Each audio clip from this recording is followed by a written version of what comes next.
अहमदाबाद का plane crash 12 जून दोपहर 1:30 अहमदाबाद में प्लेन क्रैश हो जाता है। 242 लोग इसमें बैठे हुए थे, 241 लोग मारे गए और उसके साथ में करीब 38 लोग उस हॉस्टल में थे जो खाना खा रहे थे या उस हॉस्टल में बैठे हुए थे जिस हॉस्टल के ऊपर विमान गिरा। कुल मिलाकर के 279 लोग मारे गए और मुआवजा का ऐलान हुआ 1-1 करोड़ रुपए प्रति व्यक्ति। एयरलाइन 1-1 करोड़ रुपए मुआवजा प्रति व्यक्ति दे रही है। लेकिन अब जो बड़ी खबर मैं आपको बताने वाला हूं, इंडियन एक्सप्रेस अखबार ने एक बहुत बड़ी स्टोरी की है और इसमें बताया गया है कि कंपनी को यानी टाटा ग्रुप को, एयर इंडिया को जो मुआवजा मिल रहा है वो हजारों करोड़ में है।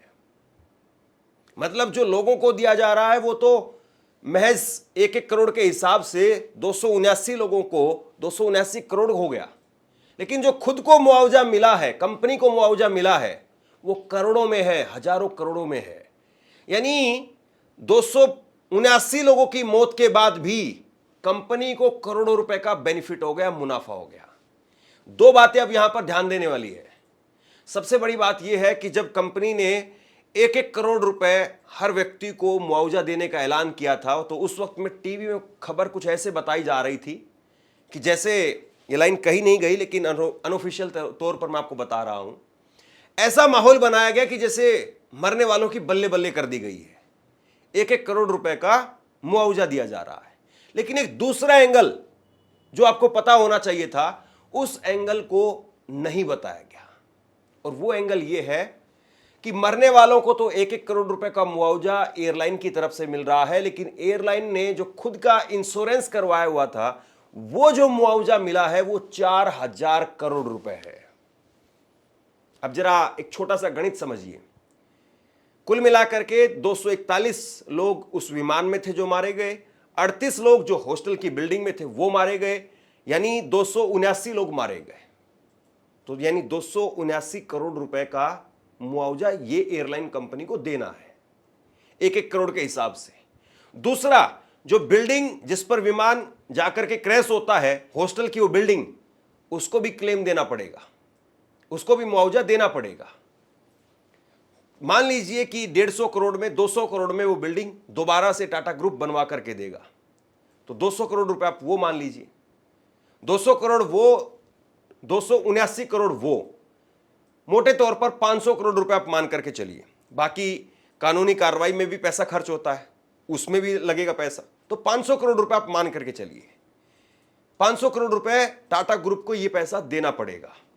इसके अलावा टाटा ग्रुप का जो प्लेन था जो खत्म हो गया क्रैश में, उसको भी 2100 करोड़ रुपए कीमत बताई गई है कि तकरीबन उसकी अभी जो कीमत रही होगी वो 2100 करोड़ रुपए रही होगी। ये कीमत आंकी गई है क्लेम में। तो यानी 2100 करोड़ रुपए प्लेन की कीमत, 500 करोड़ रुपए में लोग और हॉस्टल की बिल्डिंग, यानी कुल मिलाकर के 2600 करोड़ रुपए। और मुआवजा मिला कितना? 4000 करोड़ रुपए।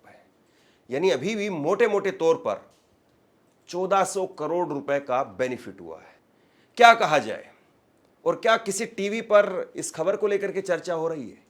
इंडियन एक्सप्रेस अखबार की वो स्टोरी जिस पर आप यकीन कर सकते हैं, उस स्टोरी में जो है वो परत दर परत इस पूरे मुआवजे को एक्सप्लेन किया गया है, वही मैं आपके सामने रखने वाला हूं। अभी इंग्लिश में वो रिपोर्ट है, उसको हिंदी में अनुवाद करके आपके सामने रखूंगा। लेकिन उससे पहले एक बात और, टाटा ग्रुप का एक ऐसा नाम जो कि देश में विश्वास का प्रतीक माना जाता रहा है।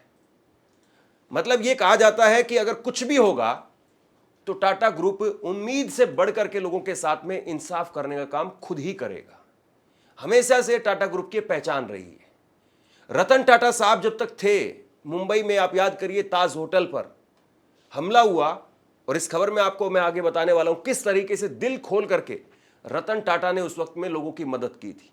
यहां तक कि वो लोग जो कि चाय का ठेला लगाते थे होटल के बाहर, उन लोगों को भी पैसा दिया, उन लोगों को भी मुआवजा दिलवाया, उन लोगों के बच्चों को पढ़ने के लिए विदेशों तक भेजा। लेकिन आज क्या हो गया? रतन टाटा के जाने के बाद में क्या वाकई कंपनी इतनी लचर हो गई है? मैं ये नहीं कह रहा हूं कि जो रिपोर्ट निकल करके सामने आई है हूबहू वैसे ही होने जा रहा है, या जो मैं आपको बताने जा रहा हूं हूबहू उसी तरीके से होने जा रहा है। लेकिन इस वक्त में जो रिपोर्ट निकल करके सामने आ रही है या जो संकेत हमें मिल रहे हैं, निश्चित तौर पर टाटा ग्रुप को भी सोचना चाहिए और दूसरी बड़ी बात यह है सरकार को भी सोचना चाहिए। अब इसमें एक एंगल और है, फिर उसके बाद मैं रिपोर्ट में तफसील से आपके सामने रखूंगा। देखिए, एक आम आदमी अगर कोई भी मरता है तो उसके लिए यह कहा जा सकता है कि 1 करोड़ रुपए का मुआवजा सफिशिएंट है। अगर किसी एक आम आदमी को 1 करोड़ रुपए मिलता है तो सफिशिएंट है, यह कहा जा सकता है। लेकिन सोचिए कि वो प्लेन अहमदाबाद से लंदन जा रहा था। अब जिस आदमी का लंदन के अंदर या तो बिजनेस है, या वो छुट्टी मनाने के लिए जा रहा है, या उसका भारत के अंदर बिजनेस है या भारत में छुट्टी मनाने के लिए आया था, तो वो कोई आम आदमी तो नहीं रहा होगा। जाहिर सी बात है वो कोई रसूखदार आदमी है, पैसे वाला आदमी है, उसका काम धंधा है, उसका बिजनेस है। क्या उसकी कीमत, उसकी जान की कीमत सिर्फ 1 करोड़ रुपए ही है? ये बात सही है कि हर किसी बड़े शख्स का एक अपना पर्सनल बीमा भी होता है, लेकिन सवाल यहां पर टाटा ग्रुप पर भी है।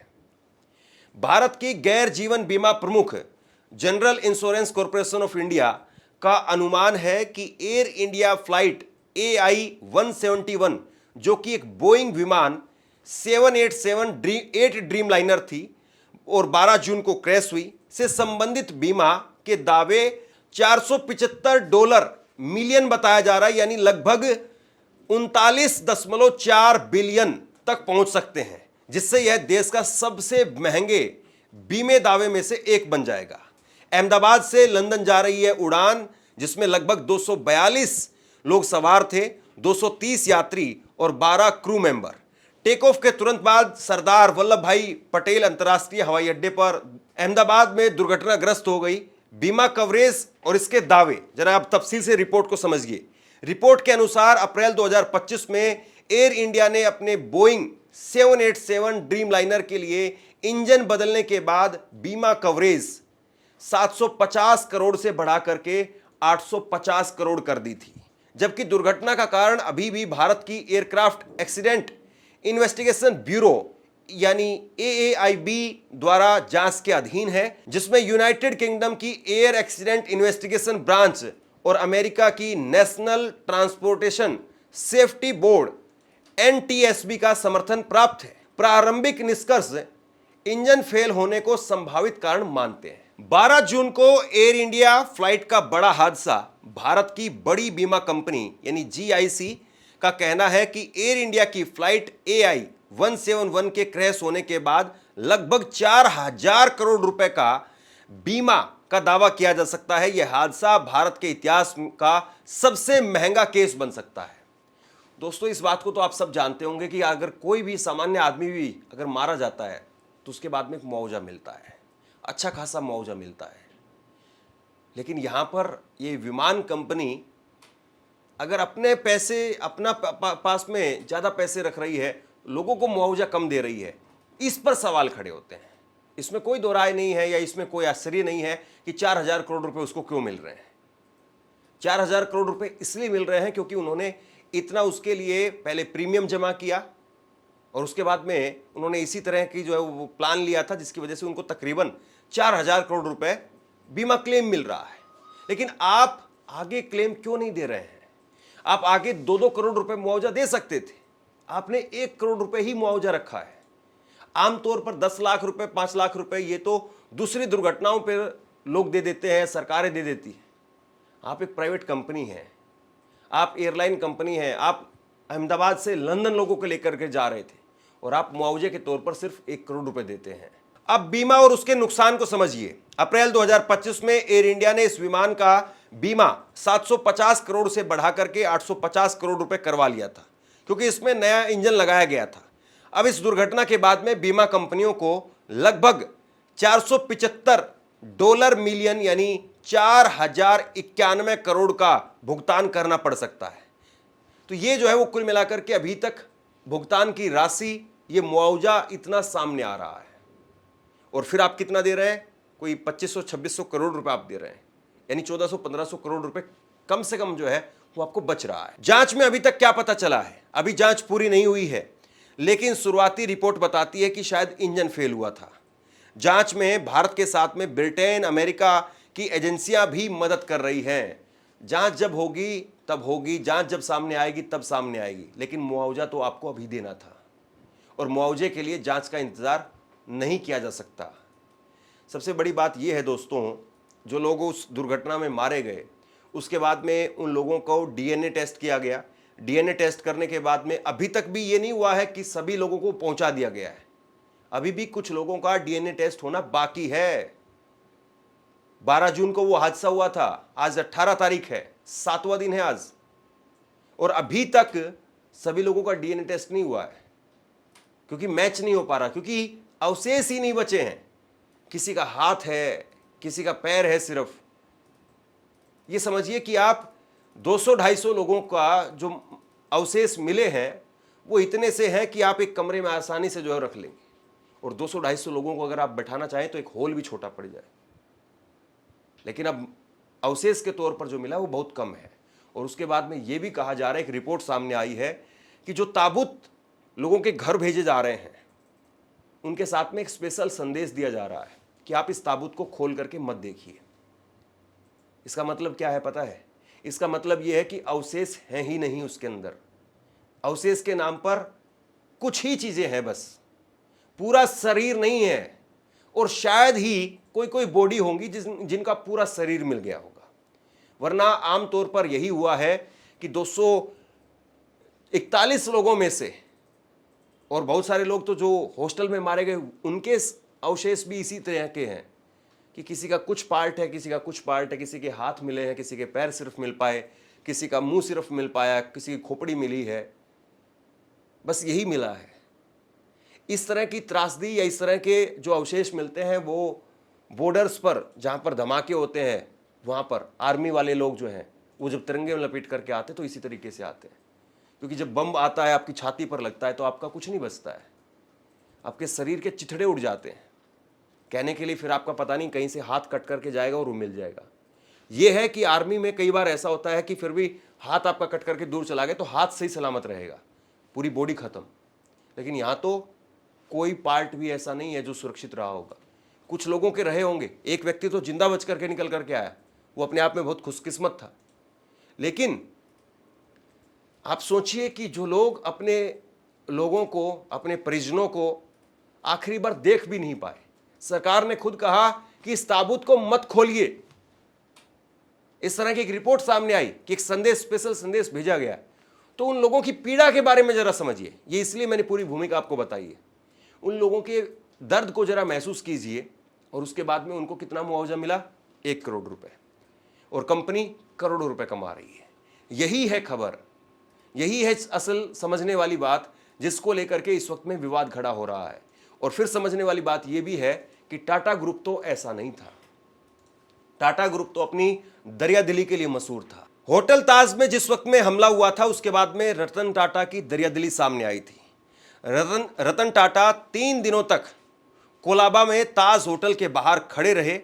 जब आतंकवादी होटल में घुसे थे उन्होंने खुद सुरक्षा स्टाफ और कमांडो से बातचीत की और हालात का जायजा लेते रहे।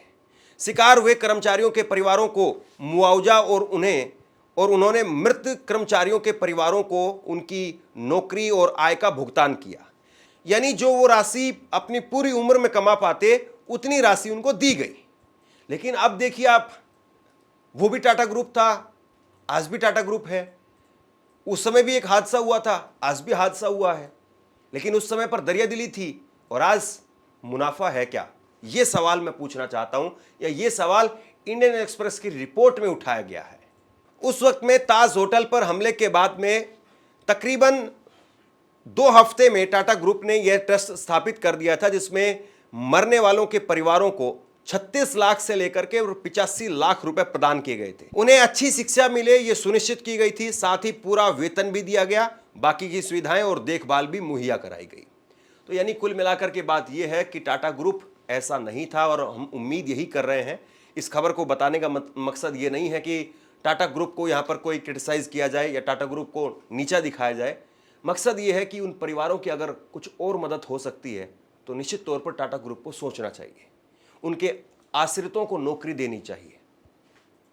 और बड़ी बात यह है, जो आदमी लंदन में काम कर रहा है या लंदन घूमने के लिए जा रहा है, तो उसके बच्चे भी कुछ ना कुछ अच्छे पोस्ट पर होंगे या अच्छी जगह पर होंगे या अच्छे स्कूलों में होंगे।